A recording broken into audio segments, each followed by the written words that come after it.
Honorable governors, mayors, distinguished guests, friends, and colleagues from around the world, good day to you, wherever you are in the world, and thank you for joining us virtually for this wonderful 2-year ICLEI World Congress with a theme of shaping our sustainable urban future for all.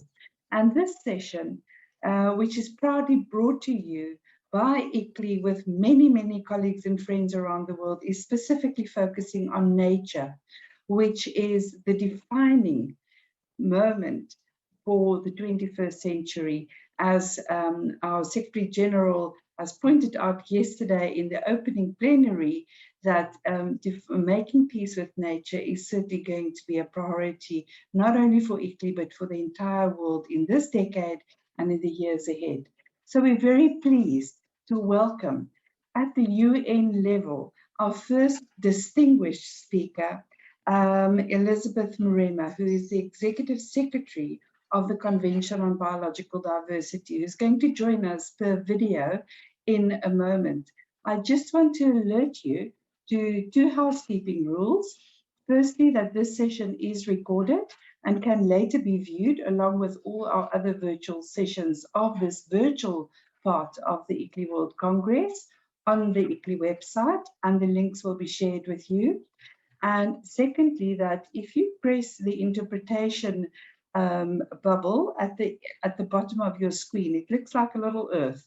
If you press there, you will see that you can also listen and view this session in Spanish with simultaneous translation, and you are welcome to choose your language preference there.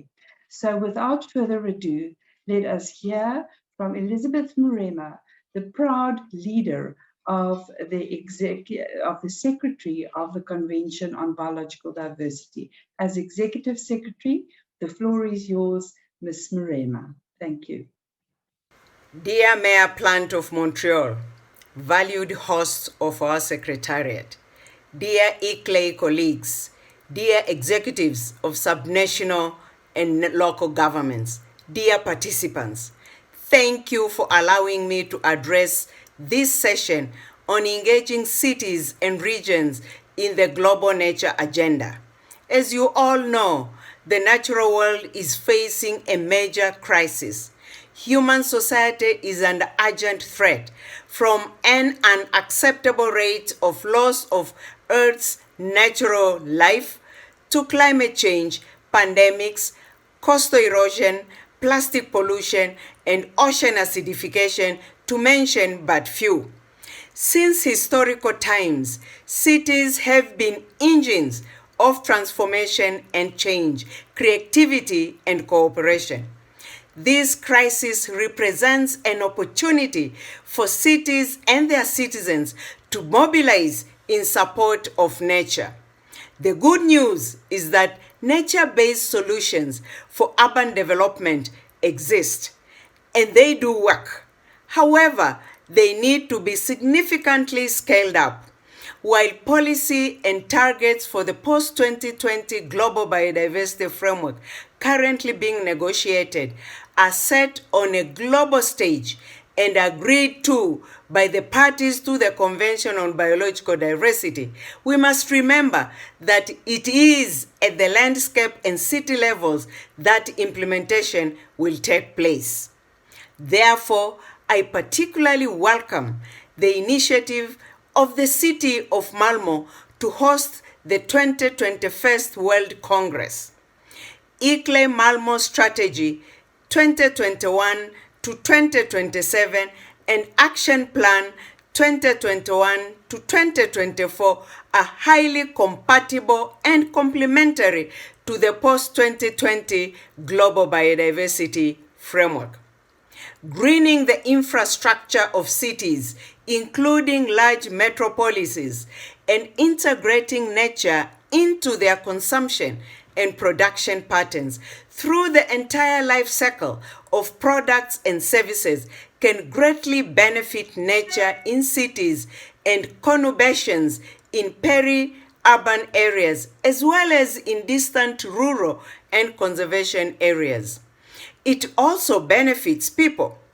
Studies have shown that urban nature helps create healthy citizens, both emotionally and physically. It can also generate jobs and investment opportunities, particularly for young people in developing countries, and especially through the use of social and technological innovations. Ickley showed a great deal of foresight and vision when in 2006 it identified nature as an urban issue and launched what was then considered the gold standard of urban commitment to nature, the Local Action for Biodiversity Project. This contributed to 5 complementary decisions between 2008 and 2012, including Decision 10/22 in 2010 in Nagoya, Japan, which saw the adoption of the first 10-year plan of action for cities and subnational governments. Since 2012, urban nature events have been regularly organized prior to its World Congress. The CBD is at present the only multilateral environmental agreement with this feature. And from 2012 to 2015, Ickley went even further, seconding one of its own staff to work alongside the CBD Secretariat on local and subnational action across all issues and programs of the convention. I sincerely hope and pray that the same positive gesture will be extended again to ensure effective cities' contribution to the implementation of the post-2020 Global Biodiversity Framework when adopted. As a result of this unprecedented investment, up to 75% of all recent official strategies, action plans, and reports by CBD parties now include mandates, roles, and contributions from subnational and local governments. With Ickley and the support of the government of Japan, we have produced guidelines for harmonization of policies across all levels of government. This will now include valuable case studies and reviews through a collaboration with the group of leading subnational governments for the Aichi biodiversity targets in an upcoming information document prepared for the 3rd meeting of the subsidiary body of implementation.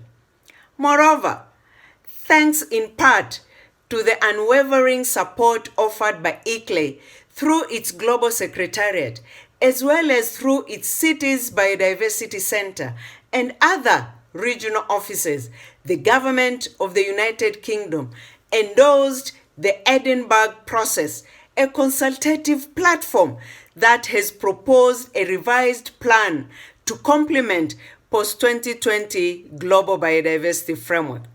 With your support, CBD continues to lead on this issue. Another breakthrough achievement of Ickley has been the organization of official summits for subnational and local governments held in parallel with the Conference of the Parties and in collaboration with the local hosts.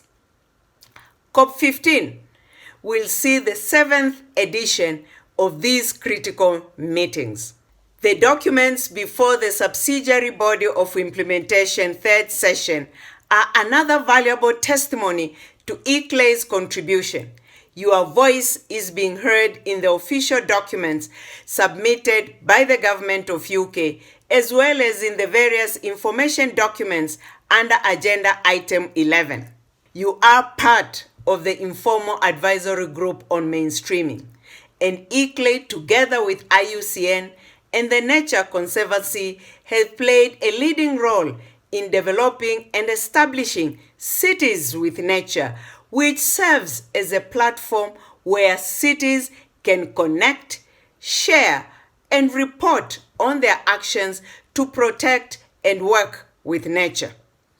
Together with regions with nature, this platform will provide a big tent bringing together subnational and local governments, and their technical, academic, and advocacy partners in support of working towards greener and more sustainable future, one that is in harmony with nature and that helps communities reconnect with nature. Through various projects, ICLEI develops and demonstrates solutions on how cities and city regions can plan and work better with nature, implement nature-based solutions, innovate to address biodiversity loss together with climate resilience, disaster risk reduction, and address the social dimensions as well as contribute to global best practice. This is very good. There's no question about that. But it is not enough. We are in the middle of some difficult and uncertain times. Yet one thing it remains very clear. The economic recovery that follows the pandemic must be done green and hand in hand with nature. Cities have a critical important role to play in ensuring that this is done in a way that benefits people and planet. Therefore, I call upon you, participate and sign on to the Cities with Nature, engage in ICLEI activities related to nature, and join us at the UN Biodiversity Conference and make your voice heard. 2. Support the Edinburgh process and its recommended plan of action. 3. Cooperate with other levels of government on the whole of government and territorial approaches that combine quality of life with low carbon consumption and care for nature. And 4, and lastly, be part of future global initiatives on this issue and interact with all UN agencies. The UN Common Approach provides an opportunity for your engagement, and we look forward to seeing you taking part in our mutual quest to live life in harmony with nature. Thank you. Thank you very much for those inspirational words coming from a fellow African, Elizabeth Mrema, who is the Executive Secretary of the Convention on Biological Diversity. And Elizabeth Mrema, thank you very much for the tribute that you paid towards ICLEI for taking up this agenda in 2006. But indeed, we wouldn't have taken up this agenda if it wasn't for our cities and regions, our subnational governments, asking us, as secretariats, as servants to our cities and regions who form part of the ICLEI network to take up this agenda.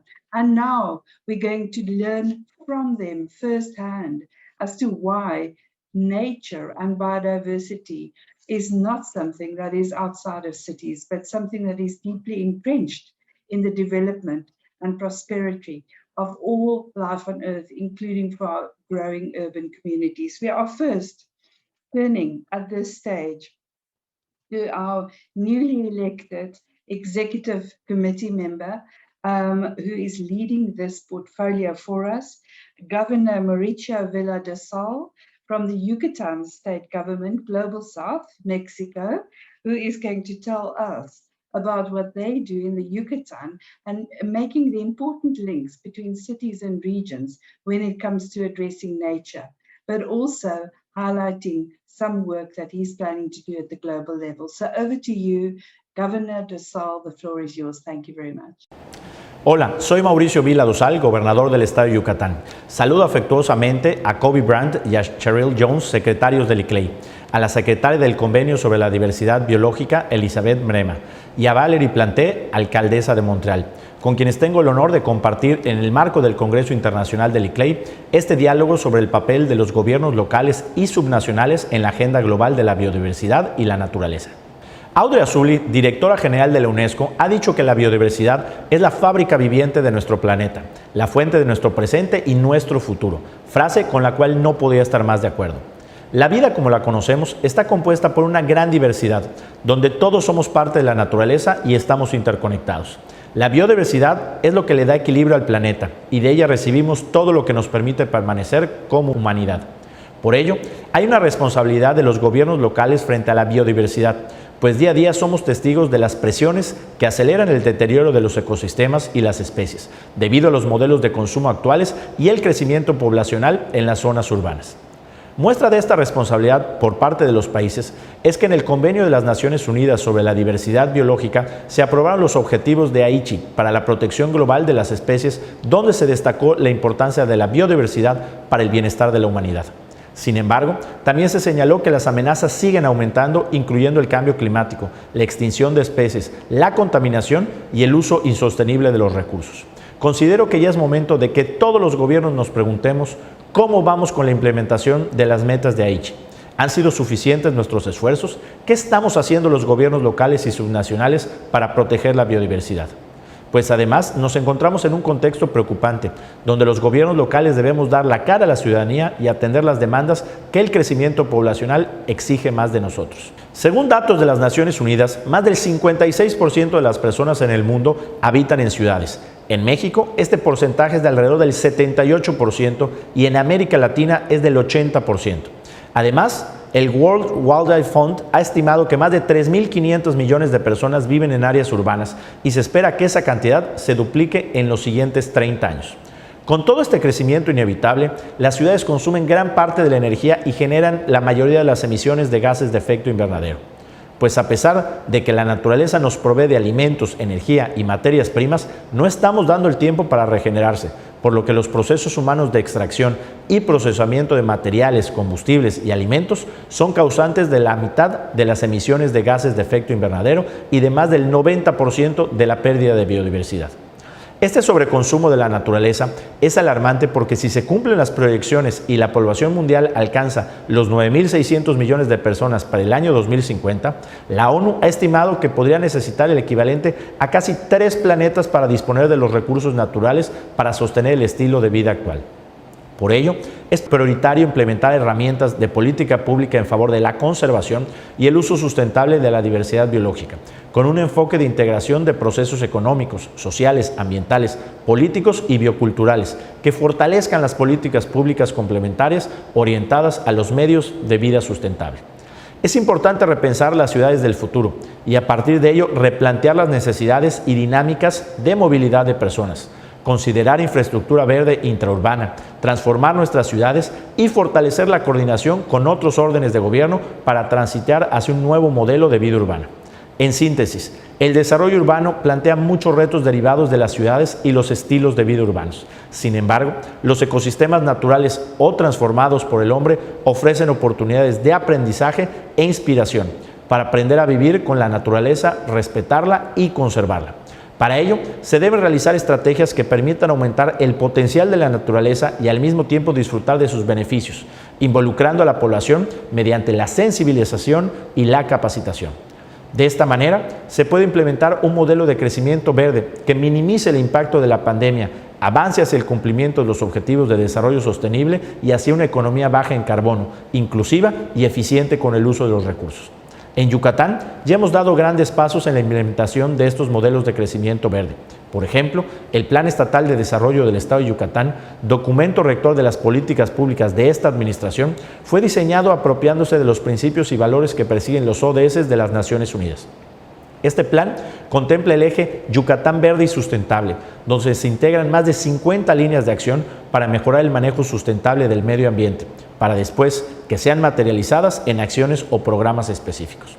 Por poner un ejemplo, en tema de movilidad, recientemente creamos el Plan de Infraestructura de Ciclovías que contempla 72 nuevos kilómetros de ciclovías en la capital del estado de Yucatán, la ciudad de Mérida.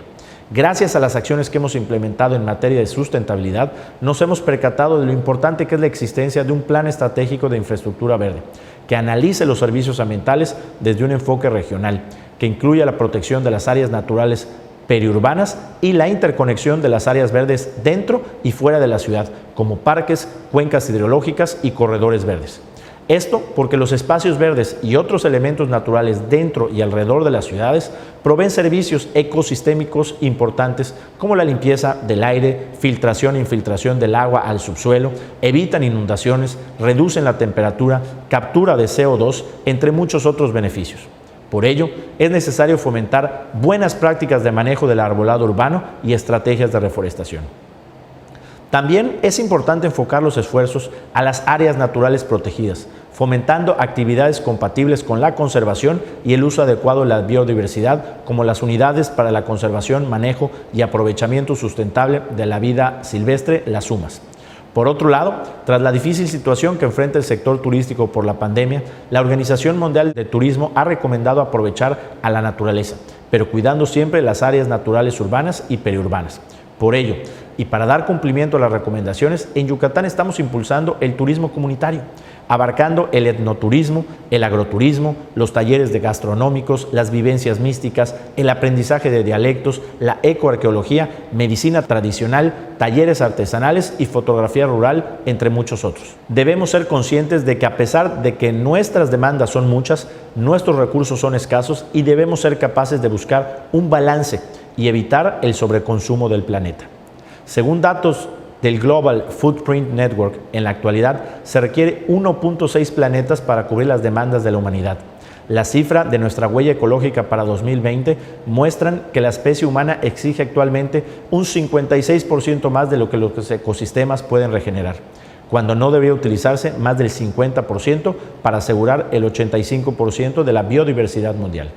En otras palabras, hoy en día la demanda humana supera 3 veces un ritmo compatible con la conservación duradera, incluida la estabilización de nuestro clima.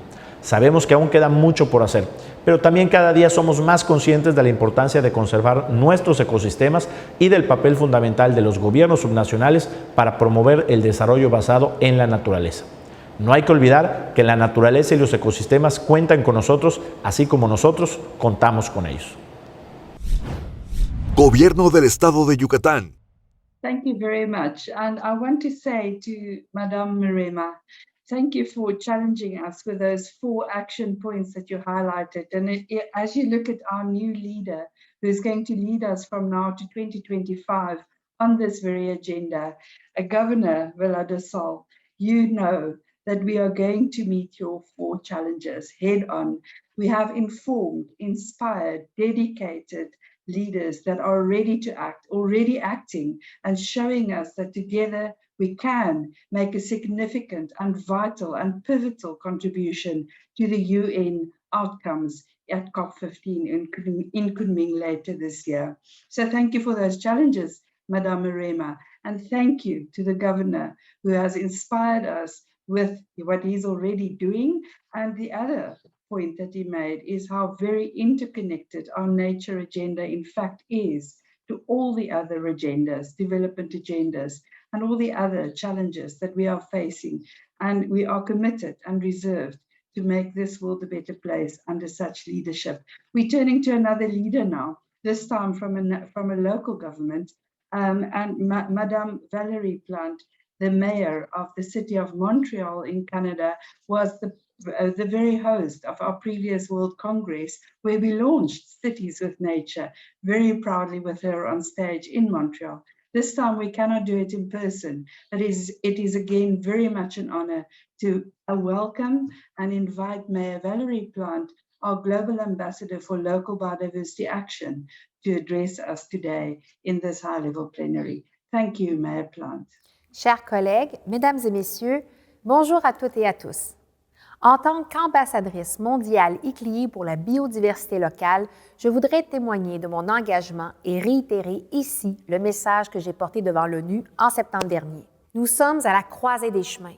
Il y a urgence d'agir tous ensemble pour transformer notre rapport avec la nature afin de respecter les limites de notre planète. La crise que nous traversons actuellement nous a fait réaliser plus que jamais combien la nature est importante pour notre santé et notre bien-être.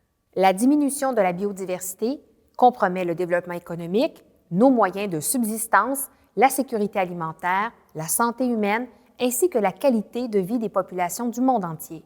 Mais heureusement, Si les villes sont en première ligne pour faire face aux enjeux qui en découlent, elles sont aussi les premières à se mobiliser pour contribuer à la protection de la biodiversité.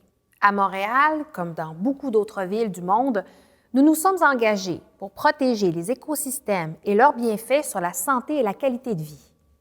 Nous posons des gestes concrets en ce sens, par exemple en protégeant les berges, en renforçant notre forêt urbaine par la plantation d'arbres, en créant de nouveaux parcs et espaces verts. Nous préparons aussi des stratégies de pollinisation, d'agriculture urbaine ou encore des initiatives pour réglementer l'utilisation des pesticides. Nous ne sommes pas les seuls à passer à l'action, comme vous pourrez le constater sur le réseau Cities with Nature. Je vous invite à rejoindre Montréal et 170 autres villes pour y échanger avec nous des pratiques innovantes et accélérer le mouvement international vers des villes vertes. Si ce n'est pas déjà le cas, cela devrait vous convaincre de la capacité des villes à redoubler de vision et d'audace pour favoriser la biodiversité. Ensemble, nous sommes plus forts, notre voix porte plus loin, d'où l'importance pour les villes, les gouvernements régionaux et locaux de souscrire à la déclaration d'Édimbourg. Cette déclaration, elle est importante parce qu'elle reconnaît que nous avons un rôle essentiel à jouer et que nous nous engageons à prendre des mesures locales, fortes et audacieuses pour enrayer la perte de la biodiversité. Et elle lance un signal fort à la veille de la conférence des parties, la COP 15, de la Convention sur la diversité biologique qui aura lieu en octobre en Chine. À cette occasion, un nouveau cadre mondial pour la biodiversité pour l'après-2020 sera adopté. Nous devons nous assurer que les villes et les régions en soient partie prenante. Merci beaucoup. Indeed, merci beaucoup as well to you, Mayor Plante. And again, thank you very much for flagging that flag for us around the world as Global Ambassador for Local Biodiversity Action towards COP15, where we are asking and calling the nations to adopt a stronger than ever new dedicated decision for cities and regions so that we can act for and with our nations, our national governments, to actually turn the tide around the demise of nature and our broken relationship with nature. We can fix it, and we start at cities. And as you know, ICLEI is a network for cities and regions of all sizes and shapes all around the world. And we have to, in this session, to pay tribute to Europe and turn to Europe for a moment to look at what is happening in the European continent. For that, we are turning to the very inspirational Lord Mayor, Deputy Lord Mayor Cheryl Jones-Furr of Växjö in the municipality Växjö in Sweden, who is also our advisor of our European Executive Committee for ICLEI on this very topic of nature and biodiversity for a European perspective, but also look at nature-based solutions and what that can achieve from a European but also a global perspective. Lord Mayor Cheryl Jones-Furr, please, over to you. Thank you, Colby. Honorable colleagues, mayors, councillors, and dear participants, hello, and thank you for the opportunity to represent ICLEI's European cities in this session and to talk about how we contribute to the global nature agenda. I would also like to say a special thank you to Secretary Mrema for her inspiring keynote address. Her passion for biodiversity and how we as humanity need to make peace with nature is an important message in light of the ongoing global pandemic. I would also like to thank Governor Dosal and Mayor Plante for sharing their insights on how nature and the well-being of people living in our cities and regions are tightly connected. My name is Cheryl Jones-Furr, and I'm the Deputy Lord Mayor of Växjö, Sweden. Växjö is a municipality with just over 90,000, located in the southern part of Sweden, about a 2-hour train ride from Malmö. I'm an advisor to ICLEI Europe's Regional Executive Committee, and my portfolio includes biodiversity and nature-based solutions. Where we live in our cities and regions is where the nature agenda is taking place. Questions about how we can adapt to the environmental changes already happening in our cities are being raised at city council meetings across the globe. Flooding, drought, heat waves, these are problems we have had to find new ways of addressing. And the citizens of our cities and regions are relying on us to provide them with solutions that create safe and healthy living spaces. At the same time, our cities are growing, and we must deal with the fact that urbanization is a significant driver of biodiversity loss. The climate and nature agendas have often been viewed as separate issues. However, we know now that they are in fact tightly interconnected. Both the IPCC and EPIS emphasize that there's an urgent need for interventions to halt climate change as well as biodiversity loss. Transformative change in society is necessary, and we need to ensure that integrated management across all levels of government is a part of this change. At the local and regional level, innovative nature-based solutions are smart solutions that can mitigate climate change as well as biodiversity loss. In our work with these issues, ICLEI Europe has built strong alliances with key partners, among others, the institutions within the European Commission and the Committee of Regions. These alliances help to ensure that local governments play a strong political role and have a say in relevant policy frameworks, such as the European Union's new biodiversity strategy. Bringing nature back into our lives is the theme for EU's biodiversity strategy for 2030. And ICLEI Europe, together with our key partners, has been strongly engaged in influencing this strategy. This new strategy calls on European cities to develop ambitious urban greening plans. These should include measures to create biodiverse and accessible urban forests, parks, and gardens, urban farms, green roofs and walls, tree-lined streets, urban meadows, and urban hedges. Together with cities and mayors, the Commission set up an urban greening platform under a new Green City Accord in order to facilitate implementation. ICLEI is coordinating this network nature platform, which will act as an overarching umbrella platform to all EU-funded nature-based solutions projects. Many European cities and regions are already putting local biodiversity strategy and action plans in place and are co-creating innovative nature-based solutions to bend the curve in biodiversity and ecosystem loss.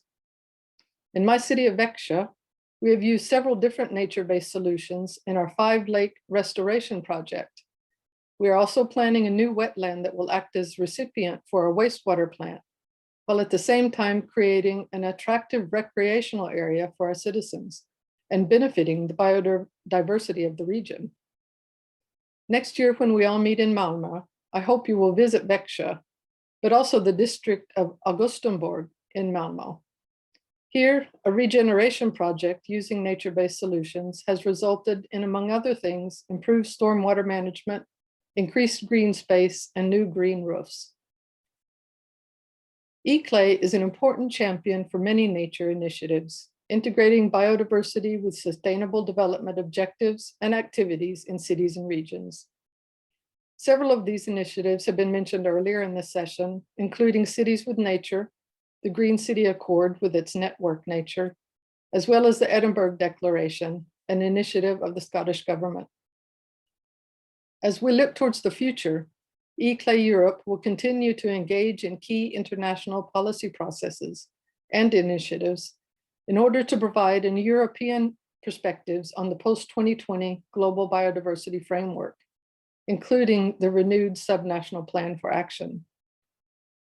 The CBD COP15, rescheduled for October this year, is increasingly being seen as the Paris moment for nature. I was in Paris in 2015, attending the sessions for local and subnational governments. And just as we did for the climate agenda then, we need to raise our voices now and together show our commitment to the global nature agenda. The primary goal of ICLEI's advocacy work with the global biodiversity framework has been to ensure that our voices, the voices of local and subnational governments, have been heard throughout the consultation and negotiation process, and that local and subnational governments are recognized as key implementers of the global biodiversity agenda over the coming decades. The UN's vision of living in harmony with nature can only be realized if cities are recognized and resourced for their roles in biodiversity protection. Nature is in our hands. So please take home the important message of mainstreaming nature in your post-COVID recovery plans. The economic recovery that follows the pandemic must be green, and it must go hand in hand with nature's. Cities can ensure that this is done in a manner that benefits both people and planet. The only way forward through this planetary emergency on biodiversity and climate change is to take bold action towards a transformed world. We need to combine quality of life with low carbon consumption and care for nature. Nature cannot wait. It is up to us to take responsible action for our planet and for future generations. Finally, I would like to thank ICLEI and all of our speakers today for your engagement and commitment in addressing these challenges. And remember, together we are strong. Thank you. Thank you, Lord Mayor. And let me also build on what you have spoken about when you talked about together we are stronger.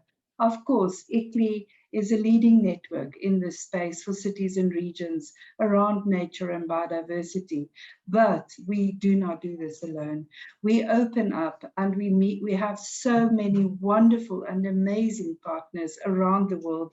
And let me take a moment to mention just a few of them. Regions 4, who's been with us for a long, long time on the advocacy platforms.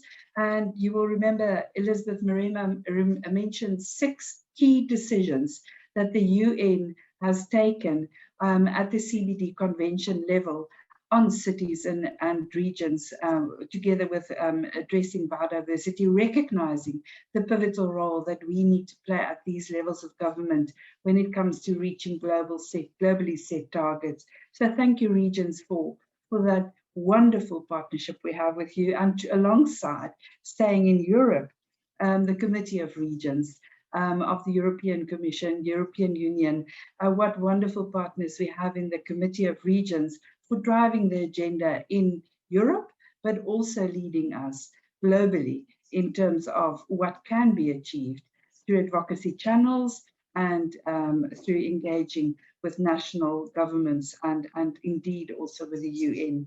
And of course, the Government of Scotland for putting forward boldly the Edinburgh Declaration, which I really ask every single ICLEI member that is here today and every single member of the ICLEI community to sign and commit to as the Government of Scotland has proposed.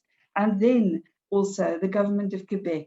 Montreal, we've heard from Montreal, but what a wonderful example of multi-level governance between the levels of government we see in Quebec, Canada, and in Montreal.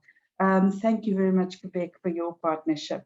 And of course, also, I cannot not mention the very, very committed group of leading subnational governments under the leadership of Aichi, where the first Aichi targets for this decade, 2010 to 2021, have been set in stone at the COP in Nagoya in Aichi in 2010. Thank you very much for the leadership and the partnership and the camaraderie and standing together to making it possible to have such a strong voice for cities and regions at the global stage. And indeed, we will go hand in hand together to COP15 to make sure that that dedicated decision for local and subnational governments is adopted and in fact endorsed by all the parties of the CBD.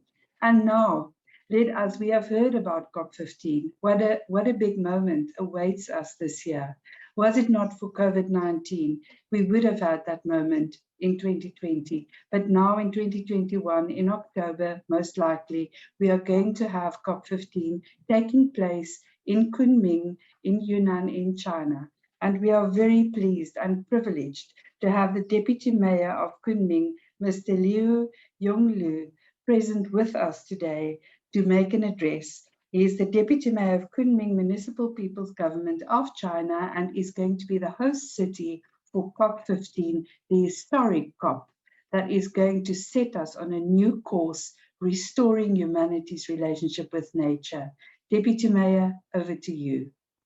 尊敬的穆雷马执行秘书，尊敬的各位市长、国际组织负责人、女士们、先生们，大家下午好。今天我很荣幸参加易可成地方可持续发展协会2021至2022全球大会基于自然的发展高层对话论坛。首先，我仅代表昆明市人民政府对主办方的邀请表示感谢，对易可成2021至2022全球大会的召开表示诚挚的祝贺。基于自然的解决方案，倡导人与自然和谐共生。我国践行尊重自然、顺应自然、保护自然的生态文明理念，坚持人与自然和谐共生是生态文明建设的核心要义，其生态效益优先的思想与基于自然的解决方案有异曲同工之妙。云南素有动植物王国和世界花园的美誉，是我国17个生物多样性关键地区，地处全球36个生物多样性热点地区的东喜马拉雅、西南山地和印缅地区及其过渡结合部，是我国重要的生物多样性宝库和西南生态安全屏障，生物多样性为全国之首，备受国际社会高度关注。昆明是中国西部地区重要的中心城市，市域面积2.1万平方公里，辖14个县市区，共140个乡镇街道。2019年常住人口约700万人。昆明是一座生态宜居之城，是享誉世界的春城，年平均气温15摄氏度左右，荣获联合国人居署国际花园城市异类最高级别金奖，上榜中国10大美好生活城市，是一座民族风情之城，是全国第一家创建的民族团结进步示范式的省会城市，是一座物产丰饶之城，有脊椎动物500余种，野生植物1200余种，花卉460余种，天然药物资源品种数量全国第一，是亚洲最大的鲜切花产销中心。COP15大会将于2021年10月11日至24日在昆明召开。昆明市人民政府高度重视生态文明建设和生态环境保护工作，牢固树立绿水青山就是金山银山的绿色发展理念，全市着力打好蓝天、碧水、净土污染防治攻坚战，持续改善环境质量，严守生态保护红线，完善重要生态系统生态保护补偿机制，建立自然保护地体系，修复受损生态系统，大力发展生物医药、花卉产业和高原特色农业等绿色产业，以高水平保护促进经济社会高质量发展。全市生态文明建设和环境保护工作取得了良好成效，全市林草覆盖率达到60%，森林蓄积量6057万立方米，空气质量优良率100%。昆明一直是生态文明建设事业的积极参与者，有诚意、有决心，为建设人与自然和谐共生的美丽家园做出自己的贡献。目前，昆明市人民政府正在积极筹备第7届全球城市和地方政府生物多样性峰会，作为 CBD COP15的8个平行活动之一。本届峰会的主题是生态文明、城市与自然和谐共生。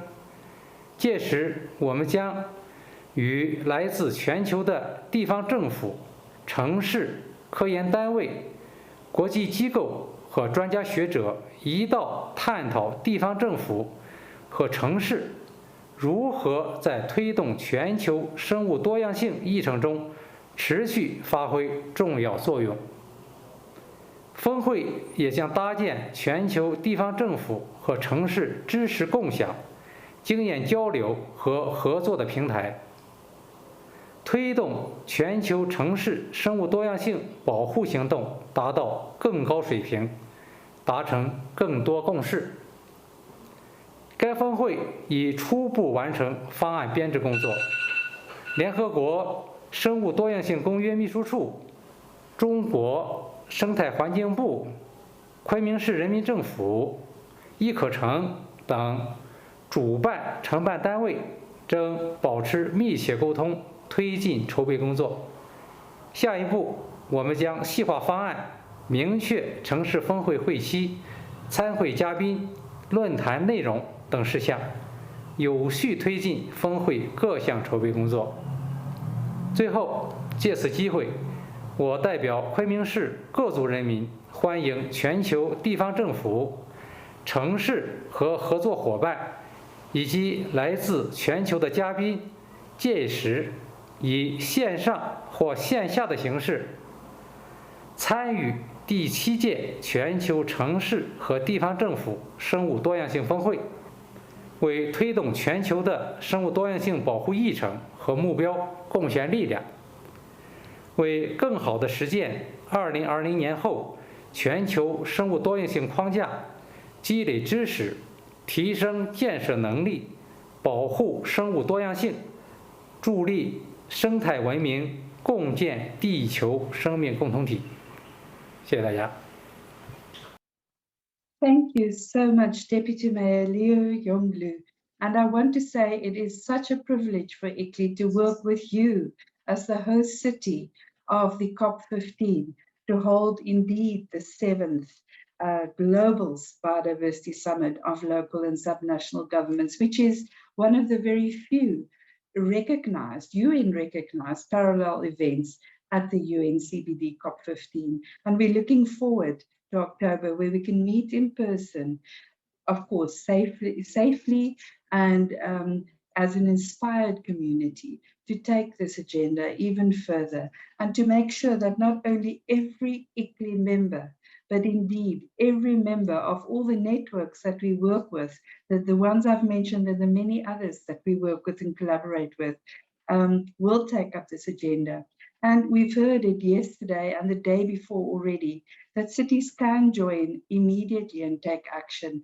Join Cities with Nature. It's a free, open, accessible platform where you can immediately learn, connect, share, and inspire each other. And also report on your actions on a voluntary basis to the extent that you are comfortable or able to do so. And inspire others to take action, because this is indeed the defining decade to act for and with nature. We may not have another chance. And it was only during hard lockdowns, and which we're experiencing around the world again right now, around COVID-19, that many people living in urban environments were deprived of accessing nature, walking in parks, just being able to access your green open spaces. And we felt deprived for the first time as a humanity from a deep connection that we have with nature. And it is a moment to actually reflect and remember that we are indeed part of nature. We are indeed nature.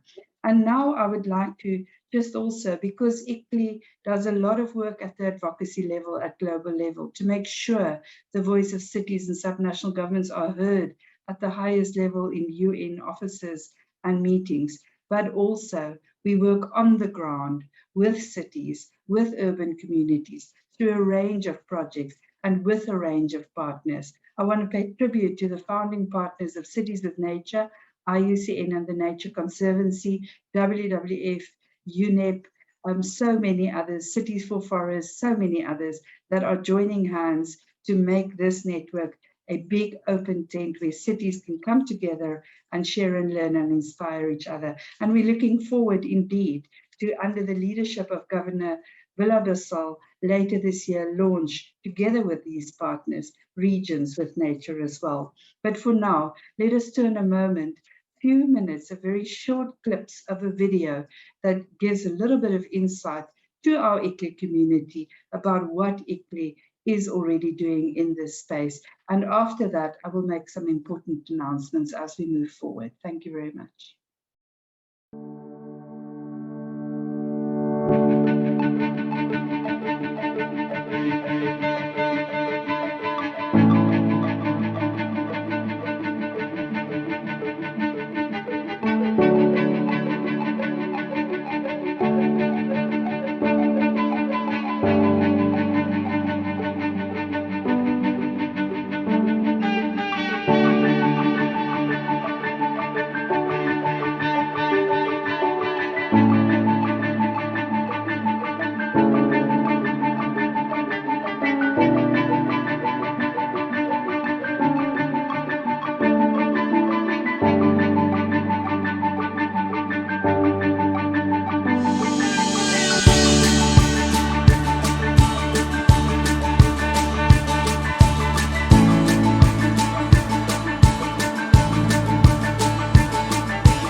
governors, mayors, ladies and gentlemen, we have entered the UN decade on ecosystem restoration, and today I want to once again say thank you to the UN decade partners, UNEP and FAO, for inviting ICLEI as a global partner in this initiative. From 2021 to 2030, we will be a strong and very active partner, bringing our entire constituency of local and subnational governments together to work on restoring and protecting our ecosystems, because we know at city level, when we make decisions affecting nature every day, whether it's land use decisions, building decisions, development decisions, the way how we live, the way what we consume, the way what we eat, and what we eat indeed, the circular economy, our consumer patterns, our behavioral patterns, we know that it's at the local level where we can indeed make a difference of the ecosystems in and around our cities, but also those far, far away. So together, we are one humanity on one planet, and cities and regions are at the forefront for driving change, and are with our urban communities hand in hand, and with our partners, and with great gratitude to our donors and development aid partners who make our actions possible. We are committed to make this agenda of ICLEI a highly relevant and a very important agenda as we move forward. And thank you to the leadership of ICLEI for prioritizing this agenda alongside our climate agenda and our circular economy, low emissions and people-centered agendas. With that, we conclude the session, but I want to remind you that you can look at our past sessions, of course, by just visiting our website, our World Congress website, ICLEI World Congress website. But upcoming sessions tomorrow, we're going to focus on resilient development, also deeply connected with nature, of course. And then also in the afternoon, 4 p.m., same time as now, the low emissions development. And then throughout, we have decided to bridge us through to 2022, when we finally meet in Malmö in spring next year. We are going to embark on a series of webinars, very, very interesting webinars, and some of these you can already see up on the screen, and I'm inviting you to join us in Malmö next year when we meet in May. It is for 3 days, from the 11th to the 13th of May, where we're going to have not only technical visits and network opportunities face-to-face, but also very in-depth workshops, high-level dialogues, and talking about action, inspiring each other, city by city, region by city, region by region, and all of us together. I thank you for joining ICLEI in this session, and we hope to see you all here tomorrow for our resilient cities and our low carbon cities sessions. Very, very important pathways for ICLEI in this virtual Congress, this first segment of a 3-part Congress, which we very proudly co-host with Malmö as our host city. Thank you very much for joining us, and have a safe day. Goodbye.